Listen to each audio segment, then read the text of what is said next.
Breaking news AP deputy CM Pawan Kalyan పై విజయసాయిరెడ్డి చేసిన tweet ఇప్పుడు సంచలనంగా మారింది. కొత్త రాష్ట్రమైన ఏపీకి పవన్ లాంటి యువ నాయకుడు కావాలని ఆయన ట్వీట్ చేశారు.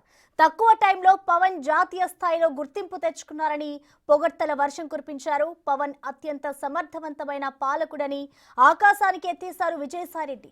నిన్న ప్రెస్ మీట్ లో కూడా చంద్రబాబు నారా లోకేష్ కంటే గొప్ప నేతగా ఎదుగుతారని అన్నారు.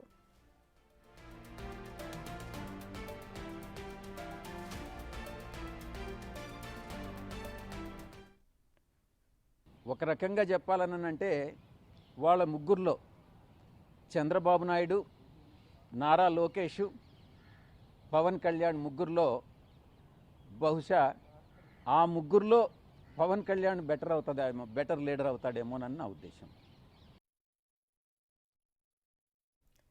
సడన్ గా విజయసాయిరెడ్డి పవన్ ను పొగడడం ఏపీ టాపిక్ గా మారింది. అయితే టీడీపీ నేతలు మాత్రం కుట్రలో భాగంగానే విజయసాయిరెడ్డి ఇలా వ్యవహరిస్తున్నారని అనుమానిస్తున్నారు.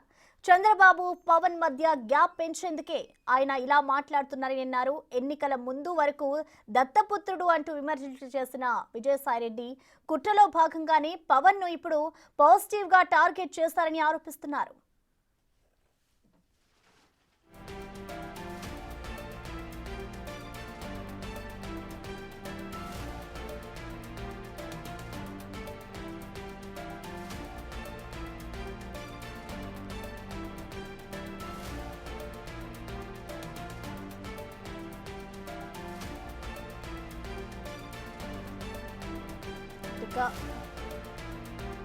AP deputy CM Pawan Kalyan పై విజయసాయిరెడ్డి చేసిన ట్వీట్ ఇప్పుడు సంచలనంగా మారింది. కొత్త రాష్ట్రమైన ఏపీకి పవన్ లాంటి యువ నాయకుడు కావాలి అని కూడా ఆయన ట్వీట్ చేశారు. ప్రస్తుతం ఏపీలో విజయసాయిరెడ్డి చేసిన ట్వీట్ సంచలనంగా మారిందనే చెప్పుకోవాలి. తక్కువ టైంలో పవన్ జాతీయ స్థాయిలో గుర్తింపు తెచ్చుకున్నారంటూ కూడా ఇటు పొగడ్తల వర్షం కురిపించారు విజయసాయిరెడ్డి.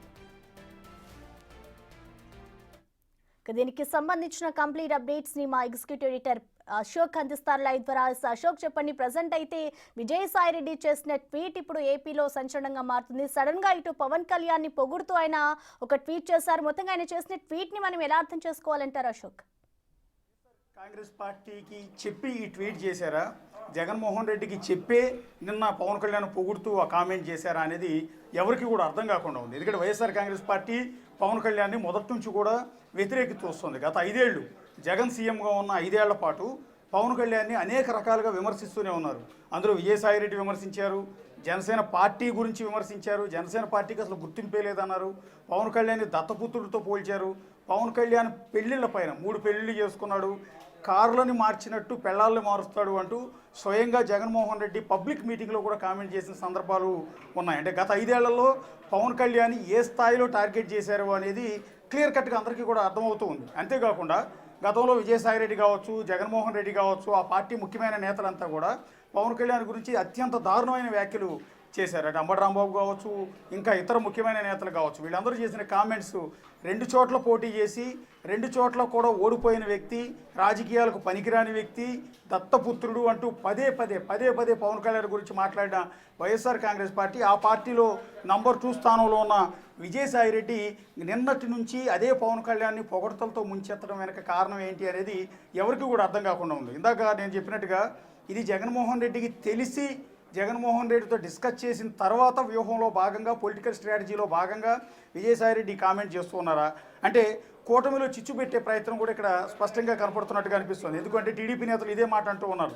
విజయసాయిరెడ్డి ఒక ఎజెండాతో ముందుకొచ్చి పవన్ కళ్యాణ్ పైకి లేపడం ద్వారా పవన్ కళ్యాణ్ పొగడ్తలతో ముంచెత్తి అతను మాత్రమే సీఎం స్థానానికి సరిపోతాడు, వయసులో కూడా తక్కువ వయసు ఉన్న వ్యక్తి, సో క్యాపబుల్ పర్సన్ అని చెప్పడం ద్వారా చంద్రబాబు పనికిరాడు రాజకీయాలకు, లేకపోతే ఆ స్థానానికి ముఖ్యమంత్రి పదవికి ఆయన సరిపోడు, లేకపోతే ఆయన వయసు పెరిగిపోయిందని చెప్పే అంశాన్ని జనాల్లోకి తీసుకెళ్లే ప్రయత్నంలో జనసేన పార్టీ నుంచి సింపతి పొందే ప్రయత్నం చేస్తున్నారా, లేకపోతే చంద్రబాబుని పవన్ కళ్యాణ్ విడదీసే కుట్రల్లో భాగంగానే ఈ రకమైన కామెంట్ చేస్తున్నారా అన్నది ఇప్పుడు 2 పార్టీల్లో కూడా డిస్కషన్ జరుగుతుంది. ఒకటి జనసేన, ఇటు బీజేపీలో కూడా ఇదే రకమైన డిస్కషన్ నడుస్తూ ఉంది. ఇక వైఎస్ఆర్ కాంగ్రెస్ పార్టీలో ఎవరికి కూడా అర్థం కావట్లా విజయసాయిరెడ్డి స్ట్రాటజీ ఏంటి, పార్టీకి చెప్పు చేస్తున్నారా, సొంత ఎజెండాతోనూ ముందుకెళ్తున్నారా అనేది ఇప్పుడు అర్థం కాకుండా ఉంది. కాకపోతే విజయసాయిరెడ్డికి వైఎస్ఆర్ కాంగ్రెస్ పార్టీకి మధ్య రీసెంట్గా చాలా గ్యాప్ పెరిగిపోయింది. ఒకప్పుడు పార్టీలో నంబర్ 2 అనుకున్న వ్యక్తి కాస్త 2019లో పార్టీ అధికారాన్ని చేపట్టిన తర్వాత ఎందుకో జగన్మోహన్ రెడ్డికి విజయసాయి రెడ్డికి మధ్య గ్యాప్ పెరిగిన మాట వాస్తవం. ఆ తర్వాత సజ్జల రామకృష్ణారెడ్డి నంబర్ 2 స్థానానికి వచ్చారు. నంబర్ 2 స్థానంలో ఉన్న విజయసాయి రెడ్డిని పక్కకి నెట్టివేసిన పరిస్థితి ఉంది. ఒక సందర్భంలో ఉత్తరాంధ్ర ఇన్ఛార్జిగా నియమించారు. ఆ తర్వాత అదే విజయసాయి రెడ్డిని ఉత్తరాంధ్ర ఇన్ఛార్జిగా తప్పించారు. ఎందుకంటే ఆయన మీద భూ కబ్జా ఆరోపణలు రావడం కావచ్చు, ఇతర అనేక రకాల ఆరోపణలు వచ్చిన నేపథ్యంలో పార్టీ కాస్త దూరంగానే పెట్టింది. ఉత్తరాంధ్ర ఇన్ఛార్జిగా తప్పించి పార్టీ కోఆర్డినేటర్ స్థానంలో నియమించారు. సజ్జల రామకృష్ణారెడ్డి అనూహ్యంగా పై స్థానానికి వచ్చేశారు. పార్టీలో సకల శాఖ మంత్రిగా సజ్జల రామకృష్ణారెడ్డి అన్ని పవర్స్ని కూడా గత 5 ఏళ్ల పాటు అనుభవించిన సందర్భంలో విజయసాయిరెడ్డి చాలా కాలం పాటు సైలెంట్గానే ఉన్నారు. అదే క్రమంలో గతంలో తారకరత్న చనిపోయిన సందర్భంలో ఆయన డెడ్ బాడీ దగ్గర ఇటు చంద్రబాబు నాయుడుతో చాలాసేపు రహస్యంగా విజయసాయిరెడ్డి మాట్లాడటం, ఆ తర్వాత చంద్రబాబుతో కలిసి ప్రెస్ మీట్లో కూర్చుని మాట్లాడటం కావచ్చు, ఈ ఘటనలన్నీ కూడా చూసిన తర్వాత వైఎస్ఆర్ కాంగ్రెస్ పార్టీ విజయసాయిరెడ్డి ఇంకా చాలా పక్కకే పెట్టినట్టుగా మనకు స్పష్టంగా అర్థమైంది. ఆ తర్వాత చంద్రబాబుని విమర్శించడము, ట్వీట్లు పెట్టడం లాంటివి కంప్లీట్ మానేశారు. ఆ తర్వాత వైఎస్ఆర్ కాంగ్రెస్ పార్టీలో కూడా ఆయన దూరంగానే ఉన్నారు. మళ్ళీ 2024 ఎన్నికలకు ముందు ఆయన ఎంపీగా పోటీ చేయటం, ఆ తర్వాత కాస్త దగ్గరైనట్టుగానే అయింది. కానీ మళ్ళీ ఓటమి తర్వాత మళ్ళీ అదే విజయసాయిరెడ్డికి పార్టీకి మధ్య గ్యాప్ పెరిగిపోయింది. ఆ తర్వాత ఒక ఎండోమెంట్ కమిషనర్ వ్యవహారానికి సంబంధించి ఆ మహిళా కమిషనర్కి సంబంధించిన వివాదంలో కూడా విజయసాయి రెడ్డి చిక్కుకున్న సందర్భంలో పార్టీ ఇంకా కాస్త పక్కన పెట్టినట్టుగా అనిపించింది. ఎందుకంటే ఒక్క వివాదం కాదు, 2 వివాదాలు కాదు, ఈ విధంగా మహిళలతో సంబంధాల విషయాలు కావచ్చు, భూ కబ్జాలు కావచ్చు, ఇతర ఆరోపణలు కావచ్చు, అన్ని రకాలమైన కారణాలతో ఆయన పార్టీ కొంత పక్కన పెట్టినట్టుగానే డిస్కషన్ నడుస్తున్న సందర్భంలో తాజాగా ఆయన పవన్ కళ్యాణ్ని పొగడతలతో ముంచెత్తే ఈ ఎజెండా ఎత్తుకోవటం వెనక ఆయన వైఎస్ఆర్ కాంగ్రెస్ పార్టీని వదిలిపెట్టి బయటకు వెళ్ళే ప్రయత్నం చేస్తున్నారా, లేకపోతే పవన్ కళ్యాణ్ ద్వారా బీజేపీలో చేరే ప్రయత్నం ఏమైనా చేస్తున్నారా? అందులో భాగంగానే బీజేపీ ముందుగా పవన్ కళ్యాణ్ని పొగడటం ద్వారా ఆయన్ని ప్రసన్నం చేసుకునే ప్రయత్నం లాంటిది ఏమైనా చేస్తూ ఉన్నారా? ఎందుకంటే నువ్వు మాత్రమే క్యాపబుల్, ప్రస్తుతం డిప్యూటీ సీఎంగా ఉన్న వ్యక్తి నువ్వు కాదు, చంద్రబాబు స్థానంలో నువ్వు కూర్చోవాలి సీఎం స్థానంలో అన్నట్టుగా ఆయన చెప్పే ప్రయత్నం చేస్తున్నారు. ఎందుకంటే ఇక్కడ పెట్టిన మెసేజ్లో కూడా క్లియర్గా ఉంది, 75 ఏళ్ల వయసు ఉన్న వ్యక్తి కాదు రాష్ట్రాన్ని పరిపాలించేది. ఈ రాష్ట్రం ఒక యువ రాష్ట్రం లాంటిదంటే ఒక కొత్త రాష్ట్రం ఇది. సో ఈ రాష్ట్రానికి 75 ఏళ్ల వయసు ఉన్న చంద్రబాబు లాంటి వ్యక్తి కాదు ముఖ్యమంత్రిగా ఉండాల్సింది, నీలాంటి వ్యక్తి కావాలి. ఎందుకంటే జాతీయ స్థాయిలో నీకు పాపులారిటీ ఉంది. వయసు పరంగా చూసినా చంద్రబాబు నాయుడు కంటే కూడా చాలా చిన్నవాళ్ళు మీరు, అంటే పరిపాలించడానికి ఇంకా చాలా వయసు మీకు ఉంది, ఆలోచించడానికి మంచి శక్తి ఉంది, పాపులారిటీ ఉంది. సో ఇవన్నీ ఉన్నాయి కాబట్టి ఆ కూటమిలో ఉన్న 3 నేతలు అంటే పర్టికులర్గా చంద్రబాబు టీడీపీ అధ్యక్షుడు ప్రస్తుత ముఖ్యమంత్రి, బీజేపీ తరఫున పురంధేశ్వరి పార్టీ అధ్యక్షురాలు, అండ్ దెన్ 3వ వ్యక్తి పవన్ కళ్యాణ్ 3వ పార్టీ తరఫున. సో ఇక్కడ పురంధేశ్వరి చంద్రబాబు బంధువులే కాబట్టి అది కూడా ఒక సామాజిక వర్గానికి సంబంధించిన వాళ్ళే ఉన్నారు 2 పార్టీలకు అధ్యక్షులుగా. ఇక జనసేన పార్టీకి సంబంధించిన వ్యక్తి అంటే పవన్ కళ్యాణ్ కాపు సామాజిక వర్గానికి సంబంధించిన వ్యక్తి. కులాల ఈక్వేషన్లో కూడా ఈ 2 పార్టీలతో పోలిస్తే నువ్వే క్యాపబుల్ అని పవన్ కళ్యాణ్ చెప్పడం ద్వారా, అంటే ఆ 2 పార్టీలు అధ్యక్షులు ఇద్దరు కూడా కమ్మ సామాజిక వర్గానికి చెందిన వాళ్ళు అధ్యక్షులుగా ఉన్నారు, నువ్వు కాపు సామాజిక వర్గానికి చెందిన వ్యక్తిగా ఉన్నావు కాబట్టి నువ్వే సీఎంగా ఉండాలి అంటూ కులాల పరంగా కూడా విడదీసే ప్రక్రియ మన వైఎస్ఆర్ కాంగ్రెస్ పార్టీ చేపట్టిందా అన్నట్టుగా ఈ ట్వీట్లను బట్టి స్పష్టంగా అర్థమవుతుంది. అంటే కాపుల నుంచి ఒక మంచి వ్యక్తిగా విజయసాయిరెడ్డి మంచి పేరు తెచ్చుకునే ప్రయత్నం ఏమైనా చేస్తున్నారా, కాపులకి దగ్గర అయ్యేందుకు ఏమైనా ప్రయత్నాలు చేస్తున్నారా, ఇలాంటి రకరకాల డిస్కషన్ విజయసాయిరెడ్డి నిన్న చేసిన కామెంట్ కానీ ఇవాళ పెట్టిన ఈ ట్వీట్ని బట్టి కానీ చాలా స్పష్టంగా అర్థమవుతుంది. ఎన్డీఏలో 3 పార్టీలు కూటమిలో ఉన్నాయి, ఒకటి బీజేపీ ఉంది, టీడీపీ ఉంది, జనసేన ఉంది. సో ఆ 2 పార్టీలు కూటమి మొత్తంలో కూడా ఆ ఇద్దరితో పోలిస్తే నువ్వే క్యాపబుల్ అని పదే పదే నిన్న మీటింగ్లోనూ ఇవాళ ట్వీట్లో కూడా చెప్పుకుంటూ వస్తున్నారు. ఇకపైన కూడా దీని పరంపరని, ఈ ట్వీట్ల పరంపరని పవన్ కళ్యాణ్ పొగిడే ప్రక్రియని విజయసాయిరెడ్డి కొనసాగించే అవకాశం కూడా చాలా స్పష్టంగా కనిపిస్తుంది. సో నిన్న మొన్నటిదాకా దత్తపుత్రుడు అన్న వ్యక్తి ఇవాళ గొప్ప వ్యక్తి ఎలా అయ్యాడు అనేది ఎవరికి అర్థం కాకుండా ఉంది. నిన్న మొన్నటిదాకా 3 పెళ్లిళ్ళు చేసుకుని కార్లను మార్చినట్టు పెళ్ళాలు మారుస్తాడు అంటూ పవన్ కళ్యాణ్ని ఇదే వ్యక్తులు కామెంట్ చేశారు. అలాంటి వ్యక్తులు ఇప్పుడు సడన్గా మార్చేసి పవన్ కళ్యాణ్ చాలా ఆదర్శవంతమైన వ్యక్తి అని, జాతీయ స్థాయిలో పాపులారిటీ ఉన్న వ్యక్తి అని, గొప్ప వ్యక్తి అని, నువ్వు సీఎం స్థాయికి అర్హుడు అని ఇలా పొగడటం వెనక కారణం ఏంటి అనేది వెరీ ఇంట్రెస్టింగ్గా ఉంది. అటు వైఎస్ఆర్ కాంగ్రెస్ పార్టీలోని వ్యవహారం అర్థం కావట్లేదు, టీడీపీలో అర్థం కావట్లేదు, బీజేపీలో అర్థం కావట్లేదు, జనసేనలో అయితే అస్సలే అర్థం కావట్లేదు. విజయసాయిరెడ్డి ఎత్తుకున్న ఈ కొత్త రాగం వెనక ఏదో పొలిటికల్ కుట్రన్న ఉండాలి, లేదా వైఎస్ఆర్ కాంగ్రెస్ పార్టీతో ఆయనకు సంబంధాలు అంతంత మాత్రంగానే ఉంటున్నాయి కాబట్టి ఆయన త్వరలో బయటకు వచ్చేసి ఏమైనా జనసేనలో చేరే ప్రయత్నం ఏమైనా చేస్తూ ఉన్నారా, పవన్ కళ్యాణ్ ఈ విధంగా కాకపట్టడం ద్వారా, పవన్ కళ్యాణ్ పొగట్టడం ద్వారా, లేదా పవన్ కళ్యాణ్ ద్వారా బీజేపీలో చేరే ప్రయత్నం ఏమైనా చేస్తున్నారా అనే ఈక్వేషన్స్ ఈ చర్చ అయితే చాలా ఎక్కువగా కనిపిస్తుంది. అశోక్, మీరన్నట్లుగా ఆ ట్వీట్ కి సంబంధించి ఇటు పవన్ కళ్యాణ్ పొగిడి ఆయన జనసేన పార్టీలోకి చేరుతారా అనేది కూడా ఒక క్వశ్చన్ మార్క్ అని అనుకోవాలి. సో దీనికి సంబంధించి చూస్తే ఇటు టీడీపీ నేతలైతే కుట్రలో భాగంగానే విజయసాయిరెడ్డి ఇలా వ్యవహరిస్తున్నారు అంటూ కూడా ఆయన టీడీపీ నేతలు ఆరోపిస్తున్నారు. మరి దీనికి సంబంధించి ఇటు జన సైనికులు కానీ జనసేన నేత పవన్ కళ్యాణ్ కానీ విజయసాయిరెడ్డి ట్వీట్కి రీట్వీట్ చేయమని చేశారా అశోక్? లేదు, ప్రస్తుతానికి ఎవరు కూడా చేయలేదు. కాకపోతే ఇది వైఎస్ఆర్ కాంగ్రెస్ పార్టీ విధానాలకు విరుద్ధం. ఒక్క వైఎస్ఆర్ కాంగ్రెస్ పార్టీయే కాదు, ఏ రాష్ట్రంలో చూసినా అపోజిషన్ పాత్రలో ఉన్న పార్టీలు ఏవి కూడా అధికార పార్టీలో ఉన్న నేతలను పొగడటం అనే కల్చర్ ఎక్కడా కూడా లేదు. ప్రస్తుత రాజకీయాలు అంత సాంప్రదాయంగా అంత పద్ధతిగా అయితే లేవు.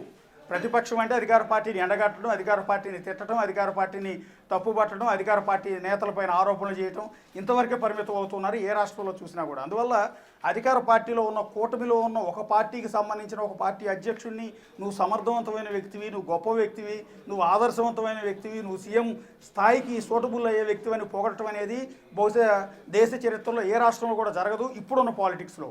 అలాంటి నేపథ్యంలో ఏపీలో అధికార ప్రతిపక్ష పార్టీల మధ్య వార్ అనేది ఏ స్థాయిలో ఉంటుందో మనందరికీ కూడా తెలుసు. పచ్చగడ్డి వేస్తే బగ్గుమనే విధంగా ఉంటుంది. అలాంటి రాజకీయాల్లో ఇప్పుడు విజయసాయిరెడ్డి లాంటి వ్యక్తి చేసిన కామెంట్ కావచ్చు, ఇప్పుడు అవలంబిస్తున్న విధానం కావచ్చు, ఇదంతా కూడా ఒక స్ట్రాటజీ ప్రకారం వెళ్తున్నట్టుగా అనిపిస్తోంది. కాకపోతే అది వైఎస్ఆర్ కాంగ్రెస్ పార్టీ స్ట్రాటజీ కాదు, విజయసాయిరెడ్డి సొంత స్ట్రాటజీ. కానీ ఈక్వేషన్స్ ఏంటంటే రెండు పార్టీల్లో జరుగుతున్న డిస్కషన్, విజయసాయిరెడ్డి త్వరలో జనసేన పార్టీలో చేరేందుకు ప్రయత్నాలు చేస్తూ ఉన్నారు. ఎందుకంటే వైఎస్ఆర్ కాంగ్రెస్ పార్టీలో ఆయన పరిస్థితులు అంతగా అనుకూలంగా లేవు. జగన్మోహన్ రెడ్డితో ఉన్న సంబంధాలు కూడా అంతంత మాత్రంగానే ఉన్నాయి. గతంలో అనేక రకాల ఆరోపణలు ఉన్నాయి.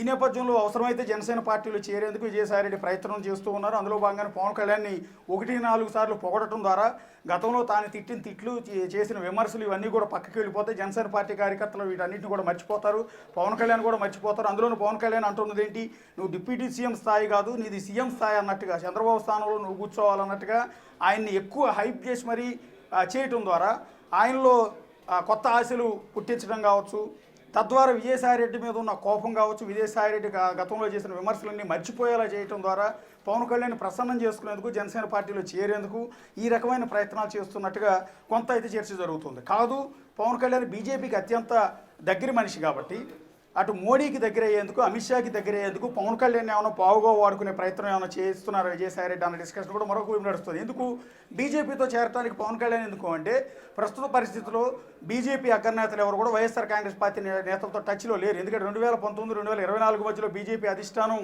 జగన్కి, వైఎస్ఆర్ కాంగ్రెస్ పార్టీ నేతలకి చాలా దగ్గరగానే ఉంది, చాలా క్లోజ్గానే ఉంది. కానీ 2024 ఎన్నికల్లో టీడీపీతో పొత్తు పెట్టుకున్న తర్వాత, అంటే టీడీపీ జనసేనతో కలిసి కూటమిగా ఎన్నికలకు వెళ్ళిన సందర్భంలో ఎప్పుడు కూడా వైసీపీ నేతలకు అపాయింట్మెంట్లు ఇవ్వలేదు. ఈవెన్ జగన్మోహన్ రెడ్డి ప్రయత్నం చేసినప్పటికీ కూడా వాళ్ళు అపాయింట్మెంట్ ఇవ్వలేదు. ఎందుకంటే 164 సీట్లతో కూటమి ఇంతటి రికార్డు స్థాయి విజయం సాధించిన తర్వాత ఇక జగన్మోహన్ రెడ్డితో మనకు అవసరం లేదన్నట్టుగానే బీజేపీ అధిష్టానం టచ్ మీ నాట్ అన్న స్థాయిలో ఉంది. అందువల్ల విజయసాయిరెడ్డికి సంబంధించిన అక్రమాస్తుల కేసు ఏదైతే ఉందో, జగన్కి సంబంధించిన సిబిఐ కేసులు ఏవైతే ఉన్నాయో అందులో A2గా ఉన్న విజయసాయిరెడ్డి కేసు త్వరలో కొలిక్కొచ్చే అవకాశం ఉంటుంది. ఆయన బెయిల్ రద్దు చేయమని ఇప్పుడే రఘురామ కృష్ణరాజు లాంటి వాళ్ళు విజయసాయిరెడ్డి అండ్ జగన్ల బెయిల్ రద్దు చేయమని పిటిషన్లు కూడా వేసిన నేపథ్యంలో ఒకవేళ ఆ కేసు స్పీడప్ అయితే కనుక కొత్త సమస్యలు విజయసాయిరెడ్డి మెడకు చుట్టుకునే అవకాశం ఉంటుంది. సో ఈ నేపథ్యంలో వాటి నుంచి బయటపడటానికి బీజేపీలో చేరితే కనుక ఈ కేసు నుంచి కాస్త కూస ఉపశమనం దొరుకుతుంది. అందువల్ల బీజేపీ పెద్దల ఆశీర్వాదం కోసం, బీజేపీ పెద్దలను ప్రసన్నం చేసుకునేందుకు వాళ్ళకి అత్యంత క్లోజ్ అయిన పవన్ కళ్యాణ్ కనుక ప్రసన్నం చేసుకుంటే ఈయన త్రూ వాళ్ళ అపాయింట్మెంట్ దొరికి అక్కడికి వెళ్ళి ఈ కేసు నుంచి ఏమైనా కాస్తంత ఉపశమనం పొందొచ్చన్న ఆలోచనతో విజయసాయిరెడ్డి ఉన్నారేమో కూడా ఇక్కడ జరుగుతూ ఉంది. ఇక దీనికి తోడు ఆంధ్రప్రదేశ్ ప్రభుత్వం గత ప్రభుత్వంలో జరిగిన అనేక అక్రమాల మీద ఇప్పుడు కేసులు పెట్టే ప్రయత్నం చేస్తోంది, విచారణలకు ఆదేశిస్తోంది. అందులో భాగంగా కాకినాడ పోర్టుకు సంబంధించి, కాకినాడ డీప్ సీ పోర్ట్ ఏదైతే ఉందో అది కేవీ రావుకు సంబంధించిన పోర్టుని బలవంతంగా విజయసాయిరెడ్డి, ఆయన అల్లుడు శరత్ చంద్రారెడ్డి, ఆయన సోదరుడు, వీళ్ళందరితో పాటు వైవి సుబ్బారెడ్డి కొడుకు విక్రాంత్ రెడ్డి, వీళ్ళందరూ కలిసి ఒక కుట్ర చేసి కేవీ రావును బెదిరించి అక్రమంగా పోర్టును లాక్కున్నారన్న ఆరోపణల నేపథ్యంలో సిఐడి కేసు కూడా నమోదు చేసింది. సో రేపో బాపో ఆ కేసు విచారణ కనుక చేపడితే విజయసాయిరెడ్డి క్లియర్గా ఇరుక్కుపోయే అవకాశం ఉంటుంది. ఇదే కాకుండా మరెన్నో కేసుల్లో టీడీపీ విజయసాయిరెడ్డిని బాధ్యుడిని చేసి విచారించే ఆలోచనలు కూడా ఉంది. సో ఈ కేసులన్నిటి నుంచి కూడా బయటపడాలి అంటే ఆ కూటమిలో ఉన్న ఎవరో ఒకరికి దగ్గర కావాలి. బీజేపీకా పురంధేశ్వరి వీళ్ళెవరు కూడా యాక్సెప్ట్ చేసే పరిస్థితి లేదు. టీడీపీలోకి ఎట్టి పరిస్థితిలో కూడా వెళ్ళే అవకాశం లేదు. టీడీపీ నాయకులు కూడా విజయసాయిరెడ్డిని యాక్సెప్ట్ చేయరు. ఇక ఉన్న ఒకే ఒక్క అవకాశం ఆ కూటమిలో పవన్ కళ్యాణ్ కాబట్టి పవన్ కళ్యాణ్ దగ్గరికి వెళ్తే, పవన్ కళ్యాణ్ పొగడతలతో ముంచెత్తితే ఈ విధంగా క్లోజ్ అవ్వచ్చు అన్న ఉద్దేశంతో విజయసాయిరెడ్డి ఈ విధంగా పవన్ కళ్యాణ్ భజన చేయటము, పవన్ కళ్యాణ్ పొగడ్తలతో ముంచెత్తడము ఈ కార్యక్రమం చేపట్టారన్న డిస్కషన్ నడుస్తోంది. Okay Ashok, thank you.